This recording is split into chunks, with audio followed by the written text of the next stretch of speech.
क्यों तलाश करता है तू खुदा को जंगल और वीरानों में? क्या मिल पाई तुम नादानों को वो ज़ात मंदिर और मज़ारों में? क्यों ढूंढ रहे हो उसे तुम गली गूचों और बाजारों में?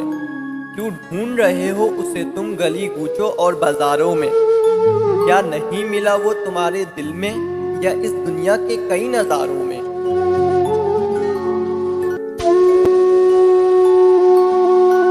दिल में मुकाम की हविस लिए दावा करते हो उसको पाने का। क्या इत्तेफाक हुआ है कभी बगैर किसी वजह के ज़ाते बारी ताला से शुक्र बजा लाने का? क्यों नफरत का दर्द देते हो उसके घर में बैठकर?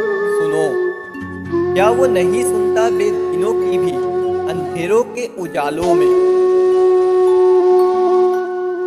उस जात को क्यों कर औलाद अब्बू जहल तुम इतना कमतर मानते हो? उस जात को क्यों कर औलाद अब्बू जहल तुम इतना कमतर मानते हो? क्या रब के इंसाफ और फैसले को तुम उससे बेहतर जानते हो? क्या तुम वाकई दीनदार और अफसर होने का दिखावा करते हो? हाँ, क्या कहा? क्या तुम इस अज़ाबे इलाही से भी बच सकते हो? रस्सी खींची जो उसने पाए जाओगे तुम कहानी और अफसानों में। रस्सी खींची जो उसने पाए जाओगे तुम कहानी और अफसानों में। सुनो, क्या तुम चाहते हो दिखो आखिरत के बहुत मुश्किल ठिकानों में?